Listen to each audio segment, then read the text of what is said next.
بسم اللہ الرحمن الرحیم۔ السلام علیکم۔ شادی کے فوراً بعد میں اپنے شوہر کے ساتھ حج پر چلی گئی، لیکن وہاں پہنچتے ہی میرے شوہر نے ایسی بات کہی کہ میرے ہوش اڑ گئے۔ وہ مجھے طلاق دینا چاہتا تھا کیونکہ میں اس کی پسند نہیں تھی۔ بڑی مشکل سے میں نے اس کے ساتھ کچھ دن گزارے۔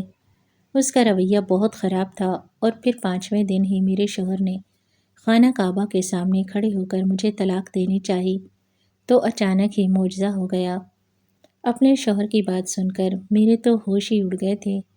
میں سوچ بھی نہیں سکتی تھی کہ وہ میرا ہاتھ پکڑ کر مجھے اتنی پاک اور مقدس جگہ لائے گا اور پھر مجھ سے اس طرح کی بات کہے گا۔ مجھے تو یقین نہیں آ رہا تھا۔ مجھے لگا کہ یہاں آ کر اس کی سوچ، اس کی نیت اور ارادہ بدل جائے گا۔ میں نے سوچا تھا کہ اس پاک جگہ پر میں اللہ کے حضور ماتھا رکھ کر گڑ گڑاؤں گی اور اپنے رشتے کی بقا مانگ لوں گی، لیکن مجھے کیا معلوم تھا کہ یہاں آتے ہی وہ مجھے ایک ایسا فیصلہ سنائے گا جو میری پوری زندگی کو بدل کر رکھ دے گا۔ میری آنکھوں سے آنسو بہہ رہے تھے اور وہ بے رحمی سے منہ پھیر گیا تھا کیونکہ یہ اس کا آخری فیصلہ تھا۔ میں نے ایک نظر غلاف کعبہ پر ڈالی اور بہتے آنسوؤں کے ساتھ یہ دعا مانگی تھی کہ یا اللہ، جو بھی ہو میرے حق میں بہتر ہو۔ میرا دل چیخ چیخ کر کہہ رہا تھا کہ میں اپنے شوہر کا ساتھ نہیں چھوڑنا چاہتی۔ مجھے اس سے شدید محبت تھی، میں اس کی ہو چکی تھی اور اس کا ساتھ ہی میری سانسوں کی ضمانت تھا، لیکن میں اسے یہ بات کیسے سمجھاتی؟ وہ تو کبھی شاید اس بات پر یقین بھی نہ کرتا۔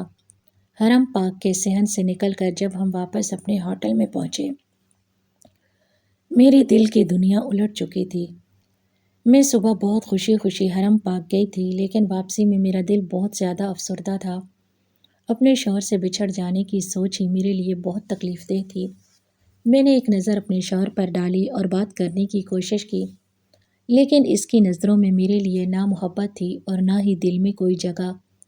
وہ اس طرح منہ پھیر کر سویا تھا جیسے دو اجنبی ایک چھت کے نیچے رہتے ہیں۔ کبھی کبھی ہم لڑکیوں کی ایک چھوٹی سی غلطی ہماری زندگی برباد کر دیتی ہے، اور میری ایک غلطی نے بھی اسی طرح میری زندگی خراب کی تھی کہ میرا شوہر مجھے اتنا بھیانک فیصلہ سنا چکا تھا۔ حرم پاک میں کھڑے ہو کر میرے شوہر نے صاف لفظوں میں کہہ دیا تھا کہ وہ اپنے اور میرے رشتے کو ختم کرنا چاہتا ہے اور وہ مزید میرا بوجھ برداشت نہیں کر سکتا۔ میں اپنے شوہر کے لیے صرف اور صرف ایک بوجھ تھی۔ یہ سن کر مجھے بہت صدمہ ہوا تھا۔ میں نے اس کی خاطر کیا کچھ نہیں کیا تھا۔ اپنا آپ مٹی میں روند ڈالا، اپنی انا کو پس پشت ڈال کر ہر وقت خود کو اس کے قدموں میں ڈھیر کر دیا کرتی تھی، لیکن نہ جانے کیوں اس کا دل اتنا پتھر ہو چکا تھا کہ وہ میری غلطیوں کو معاف کرنے کو بھی تیار نہیں تھا۔ میں ایک بار پھر جائے نماز بچھا کر خدا کے حضور گڑ گڑانے لگی کہ یا اللہ، کسی طرح اس معاملے کو ٹھیک کر دے، میری نادانیوں کو معاف کر دے اور میرے شوہر کے دل میں میرے لیے رحم ڈال دے، کیونکہ میرے بوڑھے ماں باپ تو یہ صدمہ برداشت بھی نہیں کر سکتے۔ اور پھر ایسے ہی دھیرے دھیرے دن گزرنے لگے۔ 5 دن 5 صدیوں پر محیط تھے۔ ایک ایک پل بھاری تھا کیونکہ میرا شوہر ایک نظر بھی مجھ پر نہیں ڈالتا تھا۔ اور پھر 5ویں دن جب ہم حرم پاک کے صحن میں پہنچے تو میری آنکھوں میں آنسو تھے۔ میں بس اللہ پاک کے گھر کو دیکھ رہی تھی اور دل شدت سے گریہ زاری کر رہا تھا کہ اسی وقت میرے شوہر نے میری طرف دیکھا اور ایک ایسی بات کہی کہ میرے ہوش اڑ گئے، کیونکہ میرے شوہر نے تو خدا کو گواہ بنا کر، میرا نام گل بانو ہے، میں اپنے گاؤں کی سب سے خوبصورت لڑکی تھی اور اپنے ابا کی بہت ہی لاڈلی بیٹی اور اکلوتی ہونے کی وجہ سے ابا نے مجھے ہمیشہ سر آنکھوں پر بٹھایا تھا۔ میری چھوٹی سے چھوٹی فرمائش فوراً پوری کر دیتے۔ ابا نے کبھی یہ نہ جتایا کہ ان کے حالات کیسے ہیں، ان کے پاس پیسے ہیں یا نہیں، بس میں جو کہتی وہ پورا ہو جاتا۔ یہاں تک کہ میری خوشی کی خاطر ہی ابا نے مجھے دوسرے گاؤں بھجوا کر تعلیم بھی دلوائی تھی، اور اپنی اس خوش بختی پر مجھے بڑا ناز محسوس ہوتا تھا۔ میں ہاتھ سے کڑھائی اور دوسرا سامان بناتی تھی اور وہی گاؤں کے میلے میں بہت زیادہ فروخت بھی ہوا کرتا تھا کیونکہ میرے ہاتھ میں بڑی صفائی تھی۔ میرے بڑے تایا مجھے بہت چاہتے تھے اور ان کی بدولت ہی سب کچھ ممکن ہو پایا تھا کیونکہ انہوں نے ہی مجھے دوسرے گاؤں لے جانے کی ذمہ داری اٹھائی تھی۔ ہم گاؤں والے سادہ سے لوگ تھے، ہماری پہاڑی زندگی تھی، ہمارا گاؤں پہاڑوں کے درمیان تھا۔ دوسری دنیا کی طرح چالاکی یا پھر لوگوں کے جذبات سے کھیلنا ہمیں نہیں آتا تھا۔ بس محبت کرنا اور پاکیزگی کے ساتھ اسے نبھانا ہم لوگوں کی زندگی کا خاصہ تھا۔ لیکن ہم جیسے لوگوں کی زندگی میں کبھی کبھی کچھ ایسے لوگ بھی شامل ہو جاتے ہیں جو مخلص تو نہیں ہوتے لیکن مخلصی کا دکھاوا ضرور کرتے ہیں۔ میرے ساتھ بھی کچھ ایسا ہی ہوا۔ میری زندگی میں بھی ایک ایسا ہی انسان آیا جس نے محبت کی چادر اوڑھ کر مجھے بے آبرو کر دیا، میری زندگی خراب کر دی۔ وہ میری عزت کا تماشا بنا کر سری راہ مجھے رسوا کر بیٹھا۔ میں اتنی بے وقوف تھی کہ اس کی باتوں میں آ گئی اور اپنا سب کچھ ہار بیٹھی، اپنوں کی محبت بھی، اپنی عزت بھی۔ جولائی کا مہینہ تھا۔ ہمارے گاؤں میں ہمیشہ جولائی کے مہینے میں ایک خاص فیسٹیول لگتا تھا جس میں میلے سے لے کر بہت ساری چیزیں ہوتی ہیں۔ کافی زیادہ لوگ شہر سے کوریج کرنے کے لیے بھی آتے۔ ہمارے گاؤں کے جو وڈیرے تھے وہ بہت ہی اچھے تھے، گاؤں کے لوگوں کا خیال رکھتے، اور یہ میلہ بھی اس لیے لگایا جاتا تاکہ گاؤں والوں کی محنت دنیا کی نظروں میں آ سکے۔ اس گاؤں میں زیادہ تر لوگ کڑھائی کا کام کرتے تھے اور اس میلے کے ذریعے سے یہ کام دنیا تک پہنچایا جاتا تھا۔ اسی میلے میں ایک شخص سارم بھی شہر سے آیا جو بہت ہی زیادہ جوان اور حسین تھا۔ وہ ایک فوٹوگرافر تھا اور اپنا یہی شوق پورا کرنے کے لیے وہ ہمارے گاؤں آیا تھا تاکہ یہاں کے حسن کو اپنے کیمرے میں قید کر سکے۔ لیکن نہ جانے کس گھڑی اس کے کیمرے میں قید ہونے والی کسی تصویر کا میں بھی ایک منظر بن گئی۔ اگلے دن جب میں میلے میں اپنے بابا کے ساتھ گئی تاکہ اپنے ہاتھ کا کام فروخت کر سکوں تو وہ مجھے ڈھونڈتا ہوا مجھ تک پہنچ گیا، اور پھر اس نے اپنا کیمرہ میری طرف کیا جس کے چھوٹے سے خانے میں میری تصویر جگمگا رہی تھی۔ میں یہ دیکھ کر حیران ہوئی اور پھر غصے سے پوچھا کہ آپ نے میری تصویر کیوں لی ہے؟ تو وہ مسکرا کر کہنے لگا تاکہ آپ کو بتا سکوں کہ آپ کتنی خوبصورت ہیں۔ اس کی بات سن کر میں ہکا بکا رہ گئی تو اس کی گہری نظر مجھ پر ڈالی اور کہنے لگا میں نے جان بوجھ کر نہیں لی، قسمت نے خود بخود آپ کو نہ صرف میرے کیمرے میں قید کر دیا بلکہ لگتا ہے کہ جلدی آپ میرے دل میں بھی قید ہو جائیں گی۔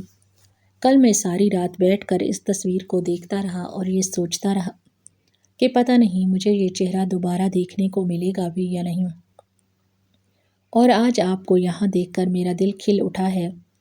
اس کی باتوں میں محبت کی ایسی چاشنی تھی کہ میں حیران رہ گئی۔ میں نے پہلی بار کسی کے منہ سے اپنے لیے ایسے لفظ سنے تھے۔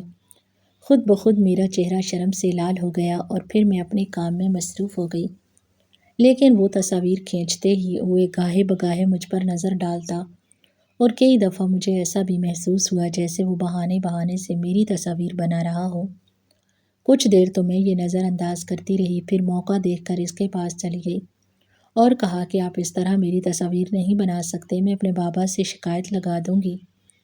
میری بات سن کر وہ مسکرایا اور کہنے لگا ہم شہری لوگ گاؤں کی خوبصورتی کو ہی تو ایکسپلور کرنے کے لیے آئے ہیں، اور یہاں میری نظر میں سب سے زیادہ خوبصورت آپ ہیں۔ اس کی بات پر ایک دم ہی میں خاموش ہو گئی۔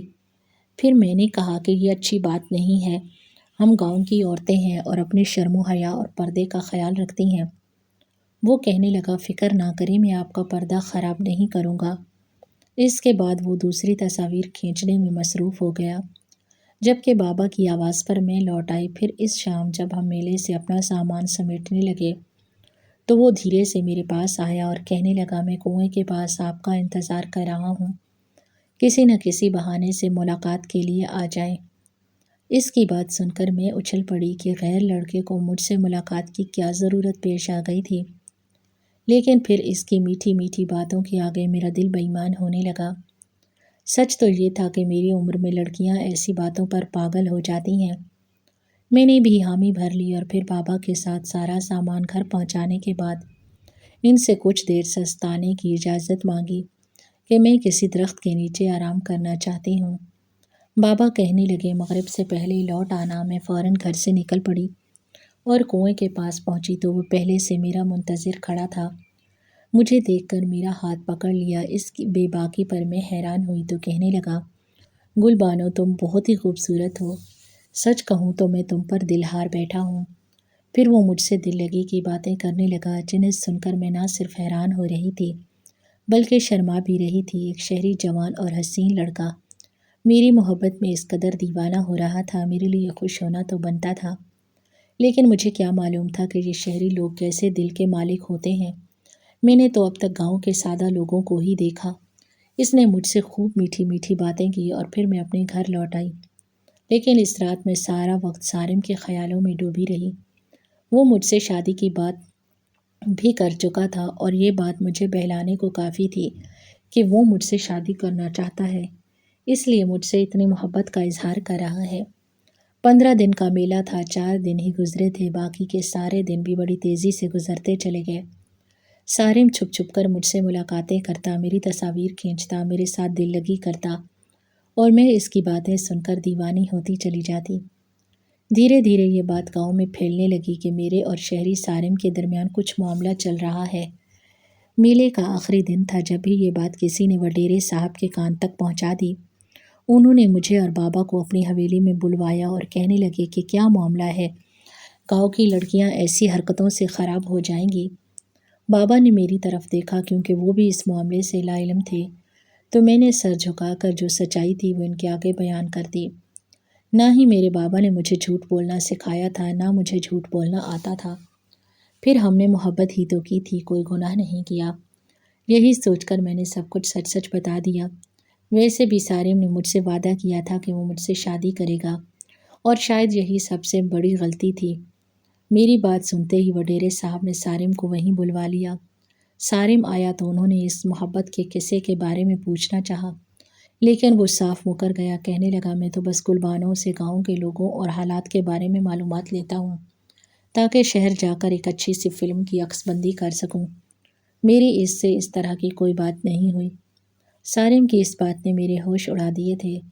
پچھلے 10 دن سے وہ مجھے ایک نئی زندگی کے خواب دکھا رہا تھا، اور جب اس بات کو قبول کرنے کا وقت آیا تو اس نے سرے سے منہ پھیر لیا۔ وہ مجھے برا بھلا کہتا چلا گیا اور میں اندھیرے پاتال میں جا گری تھی۔ میری آنکھوں کے سامنے اندھیرا چھا گیا، وہ میرے منہ پر مجھے بدذات ٹھہرا گیا تھا اور میں کچھ نہ کر سکی تھی۔ میرے پاس تو اس بات کا کوئی ثبوت بھی نہیں تھا کہ اس نے مجھ سے کس طرح محبت بھری باتیں کی تھی۔ وڈیرے صاحب اور اپنے بابا کے آگے میں بہت چھوٹی پڑ گئی تھی۔ وڈیرے صاحب غصے میں میرے بابا سے کہنے لگے یہ شہری لڑکے ایسے ہی ہوتے ہیں، تمہیں اپنی بیٹی کو قابو میں رکھنا چاہیے تھا، تمہاری بیٹی سارے گاؤں میں بدنام ہو رہی ہے، کچھ خیال کرو، اب جلد سے جلد اسے رخصت کرو ورنہ ساری زندگی یہ تمہاری دہلیز پر بیٹھی رہ جائے گی۔ بابا کو سمجھاتے ہوئے انہوں نے ہمیں واپس بھجوا دیا، لیکن بابا کا سر شرم سے جھک گیا تھا۔ بابا جن کے لیے میں ان کا غرور، ان کا فخر تھی، انہوں نے مجھے نظر بھر کر بھی نہیں دیکھا تھا۔ گھر پہنچ کر میں بابا کے قدموں میں بیٹھ گئی، انہیں یقین دلانا چاہا کہ میں نے کچھ غلط نہیں کیا۔ سارم جھوٹ کہہ رہا ہے، لیکن بابا کہنے لگے جو تم کر چکی ہو اس سے تمہارے مقدر میں بدنامی آ گئی ہے، جبکہ اس کا تو کچھ نہ گیا۔ پھر بابا نے جلد بازی میں تایا جان کو بلوا لیا اور ساری بات خود انہیں بتا دی۔ تایا جان نہ صرف مجھ سے محبت کرتے تھے بلکہ انہیں میرے کردار کی پاکیزگی پر پورا بھروسہ تھا۔ انہوں نے بابا کو تسلی دی اور کہنے لگے فکر نہ کرو، میں خود اپنی بیٹی کی شادی کرواؤں گا، کسی غیر کے رشتے کی کیا ضرورت ہے، میرا اکلوتا بیٹا ہے، تمہاری اکلوتی بیٹی ہے، دونوں آپس میں جڑیں گے تو ہمارے خاندان ایک ہو جائیں گے۔ تایا جان نے پوری خوش دلی کے ساتھ میرا رشتہ مانگ لیا تھا اور بابا اس بات پر اپنے بڑے بھائی کے مشکور ہو گئے تھے۔ سارے گاؤں میں میرے اور فرحان کے رشتے کی خبر پھیل گئی تھی۔ بابا نے اپنی حیثیت کے مطابق تیاری شروع کر دی، کیونکہ 1 ہفتے بعد مجھے رخصت ہونا تھا، لیکن میرا دل بالکل بھی بے رنگ ہو چکا تھا۔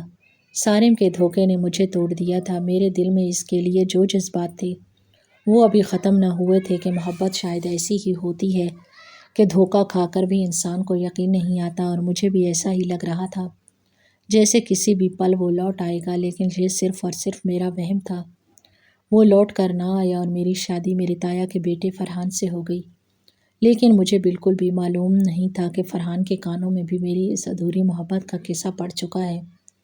وہ تو شہر میں نوکری کرتا تھا اور تایا جان نے اسے شادی کے لیے شہر سے ہی بلوایا تھا، لیکن پھر بھی نہ جانے کیسے اسے اس بارے میں علم ہو گیا، اور شادی کی رات ہی وہ غصے میں کہنے لگا کہ تمہاری بدنامی کو چھپانے کے لیے گھر والوں نے مجھے بلی چڑھا دیا ہے۔ بابا تو چاچا کی محبت میں اتنے اندھے ہو گئے تھے کہ انہوں نے اکلوتے بیٹے کے لیے ایسی بد کردار لڑکی کا انتخاب کر لیا۔ میں نے اپنے بابا کے دباؤ میں آ کر تم سے شادی تو کر لی ہے، لیکن یاد رکھنا تم کبھی میری زندگی میں میری بیوی کی جگہ نہیں لے سکتی۔ میرے شوہر نے ایک نظر میری طرف نہیں ڈالی تھی اور اٹھ کر چلا گیا تھا۔ میرا دل ٹوٹ کر چکنا چور ہو گیا۔ میری غلطی صرف اتنی تھی کہ میں نے ایک انجان لڑکے پر بھروسہ کر کے اس سے ملاقاتیں کی تھی، لیکن اس سے آگے ہمارے درمیان کچھ نہیں ہوا تھا۔ مگر میں اپنے کردار کی گواہی کس کو اور کیسے دیتی؟ میرے پاس تو فرحان کو کہنے کے لیے کچھ بھی نہیں تھا۔ میں دل محسوس کر رہ گئی تھی۔ میں نے اسے بہت یقین دلانا چاہا، لیکن اسے گاؤں والوں کی باتوں پر میری باتوں سے کہیں زیادہ یقین تھا۔ دھیرے دھیرے دن گزرنے لگے اور ہماری شادی کو 15 دن ہو گئے، لیکن فرحان کے رویے میں کوئی لچک نہ آئی۔ وہ بار بار اٹھتے بیٹھتے مجھے یہی کہتے کہ میرا تو شہری لڑکے کے ساتھ تعلق تھا، پھر وہ مجھے کیسے اپنا سکتے ہیں؟ بس اپنے بابا کی خاطر وہ مجھے برداشت کر رہے تھے۔ پھر میرے تایا جان نے ہی ہماری حج کا انتظام کر دیا۔ وہ چاہتے تھے کہ میں اور ان کا بیٹا اپنی نئی زندگی کی شروعات ایک نیک سفر سے کریں۔ انہیں ہرگز بھی اندازہ نہیں تھا کہ ہم دونوں کے بیچ اب تک کوئی تعلق نہیں ہے۔ ہم ایک ہی کمرے میں اجنبیوں کی طرح رہ رہے تھے۔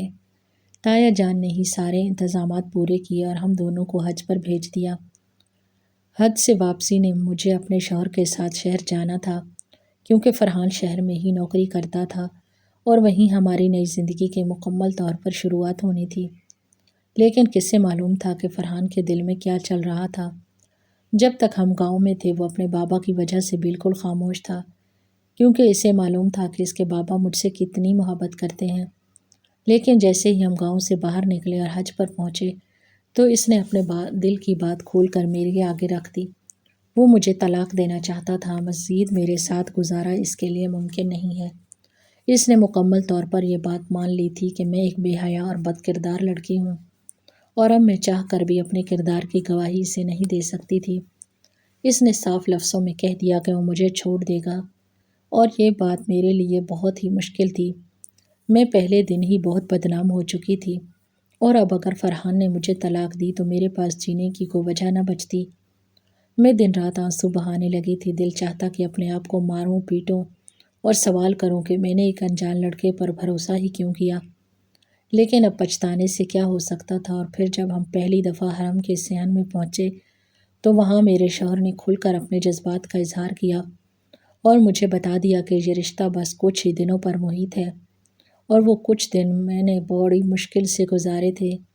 ایک ایک لمحہ مجھ پر بہت بھاری تھا۔ میں بس خاموشی سے اپنے شوہر کی خدمت میں مصروف تھی، سارا وقت اس کے کام کاج کرتی اور سر جھکا کر رکھتی۔ کبھی تلاوت قرآن پاک کرتی تو کبھی نماز پڑھتی، کبھی جھولی اٹھا کر اللہ سے اپنے رشتے کی دعا مانگتی۔ مجھے معلوم تھا کہ یہ رشتہ اب بس جلدی ختم ہونے والا ہے۔ جس دن فرحان کے صبر کی حد ختم ہوتی وہ مجھے چھوڑ دیتا، لیکن مجھے یہ نہیں پتا تھا کہ یہ دن اتنے جلدی پورے ہو جائیں گے۔ 5 دن ہی گزرے تھے کہ فرحان اور میں حرم کے صحن میں موجود تھے، جب فرحان نے اچانک ہی میری طرف دیکھا اور کہنے لگا، گل بانو، اس سے زیادہ میں تمہیں برداشت نہیں کر سکتا۔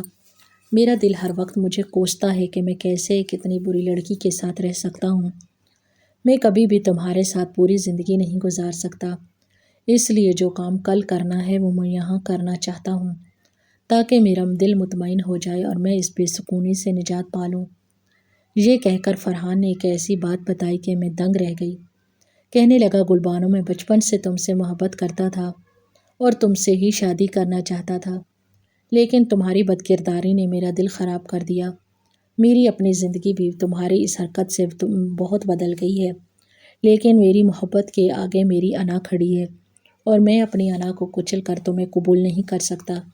اس لیے آج اپنے پورے ہوش و حواس میں اپنے رب کو گواہ بنا کر میں اس رشتے کو، اس سے پہلے کہ میرا شوہر کچھ اور کہتا، اچانک ایک آواز میرے کانوں میں پڑی تھی۔ میں اس آواز کو بہت اچھی طرح پہچانتی تھی، اور جیسے ہی پلٹ کر دیکھا تو میرے قدموں تلے سے زمین نکل گئی۔ احرام میں لپٹا وہ لڑکا کوئی اور نہیں بلکہ وہی تھا جس نے مجھے برباد کر کے رکھ دیا تھا۔ وہ میرے قریب آیا اور میرے ہاتھ پاؤں کانپ رہے تھے۔ میرا شوہر تو مجھے پہلے طلاق دے رہا تھا، لیکن مجھے یہ نہیں معلوم تھا کہ اس کے سامنے میں پوری طرح ہی بد کردار ثابت ہو جاؤں گی۔ دھیرے دھیرے سارم میرے قریب آیا اور پھر اس نے پہلے فرحان کو سلام کیا۔ فرحان نے اس کی طرف حیرت سے دیکھا کیونکہ فرحان اسے پہچانتا بھی نہیں تھا۔ پھر اس نے خود ہی بتا دیا کہ میرا نام سارم ہے اور میں شہر سے گاؤں آیا تھا، وہیں میں گلبانو سے بھی ملا۔ یہ سننا تھا کہ میرا شوہر کا چہرہ غصے کی شدت سے سرخ پڑ گیا۔ وہ کہنے لگا کہ اچھا تو تم ہو جس نے میری بیوی کے ساتھ چکر چلایا تھا۔ یہ سن کر سارم نے شرمندگی سے سر جھکا لیا۔ اس کا چہرہ مرجھا گیا تھا۔ پھر اس نے اپنے ہاتھ میرے اور فرحان کے آگے جوڑ دیا اور فرحان سے کہنے لگا کہ اس میں گلبانو کا کوئی قصور نہیں، وہ سیدھی سادی اور انتہائی پاکیزہ لڑکی ہے۔ میں ہی گمراہی کے راستوں پر چل پڑا تھا۔ میں نے سوچا تھا کہ کچھ دن گاؤں میں گزارنے ہیں تو کیوں نہ دل لگی کر کے گزار لوں۔ مجھے نہیں معلوم تھا کہ میری وجہ سے گلبانو کو اتنی بدنامی کا سامنا کرنا پڑے گا۔ اچانک ہی میرا حج پر بلاوا آیا اور میں جب اپنا سامان باندھنے لگا تو مجھے یہ بات ستانے لگی کہ میری وجہ سے ایک معصوم لڑکی کی عزت خراب ہو رہی ہے۔ اس لیے میں گاؤں گیا تھا تاکہ گلبانو سے معافی مانگ لوں، لیکن مجھے پتہ چلا کہ اس کی شادی ہو گئی ہے اور وہ بھی حج پر آئی ہے، تو میرا دل بہت زیادہ اداس ہو گیا۔ مجھے لگا کہ مجھے معافی مانگنے کا موقع نہیں ملے گا اور میرا حج بھی قبول نہیں ہوگا کیونکہ میں نے ایک معصوم لڑکی پر ظلم ڈھایا تھا۔ گاؤں پہنچتی ہوئی مجھے یہ پتہ چل گیا تھا کہ گلبانو کی بدنامی کس حد تک ہو چکی ہے۔ اس لیے میں بس خدا سے دن رات دعا مانگنے لگا کہ مجھے معافی کا موقع مل جائے، اور آج قدرت نے اس جگہ پر میری دعا قبول کر لی۔ وہ مجھ سے معافی مانگتے ہوئے کہنے لگا میں نے تو بس یوں ہی وقت گزاری کے لیے کچھ جملے کہہ دیے تھے، مجھے نہیں پتہ تھا کہ اس کا تمہاری زندگی پر اتنا برا اثر پڑے گا۔ ہو سکے تو مجھے معاف کر دو تاکہ میری ساری باتیں قبول ہو جائیں۔ اس کے اس طرح معافی مانگنے اور اپنی غلطی کا اعتراف کرنے پر فرحان حیرت زدہ رہ گیا تھا۔ میں نے اسے معاف کر دیا تھا اور وہ چلا گیا تھا۔ پھر میں فرحان کے آگے مجرم کی طرح کھڑی رہ گئی۔ میرا سارا وجود لرز رہا تھا کیونکہ مجھے طلاق ہونے والی تھی۔ فرحان نے میری طرف دیکھا اور پھر اچانک مجھے سینے سے لگا لیا، رونے لگا۔ اس کے رونے میں بہت شدت تھی۔ وہ مجھ سے معافی مانگنے لگا، کہنے لگا وہ مجھ سے بہت محبت کرتا تھا، لیکن مرد اپنی مردانگی کے آگے ہار جاتا ہے، بس اس لیے وہ مجھے اپنا نہیں سکا۔ لیکن آج یہ جان کر کہ میں بالکل بے قصور اور با کردار ہوں، وہ اپنے آپ کو کوس رہا تھا۔ میں نے اسے بھی معاف کر دیا، میری ہر دعا قبول ہو گئی تھی۔ فرحان میرے ساتھ اپنی ہی نئی زندگی کی خوبصورت شروعات اللہ کے گھر سے ہی کی تھی۔ اس معجزے نے میری زندگی برباد ہونے سے بچا لی۔ میں نے سوچا بھی نہیں تھا کہ سارم یہاں مجھ سے اس طرح ٹکرائے گا اور اپنی غلطی کا اعتراف بھی کرے گا، لیکن کبھی کبھی انسان کو اپنے گناہوں کا احساس ہو جاتا ہے اور پھر وہ معافی مانگ کر اپنے گناہوں کو دھو بھی ڈالتا ہے۔ سارم نے اپنے گناہوں کو دھو دیا تھا اور اس کام کی وجہ سے میری زندگی برباد ہونے سے بچ گئی تھی۔ میرا اور فرحان کا حج پورا ہونے والا تھا۔ کچھ ہی دنوں بعد ہم واپس لوٹیں گے اور اپنی نئی زندگی کو خوشیوں کے ساتھ شروع کریں گے۔ آپ بھی ہمارے حق میں دعا کیجیے گا کہ میری اور سب لڑکیوں سے گزارش ہے کبھی کسی غیر لڑکے کی باتوں میں آ کر چوری چھپے ملاقات نہ کریں، شادی کے وعدے پر کسی سے ملنے نہ جائیں، کیونکہ یہی لڑکے ہماری عزتوں سے کھیل کر ہمیں رسوا کر کے چھوڑ جاتے ہیں۔ جس سے آپ سے سچی محبت ہوگی وہ آپ کو ملنے نہیں بلائے گا، بلکہ آپ کے لیے رشتہ بھجوائے گا، عزت سے ساری دنیا کے سامنے آپ سے نکاح کرے گا اور آپ کو ایک عزت والی زندگی دے گا۔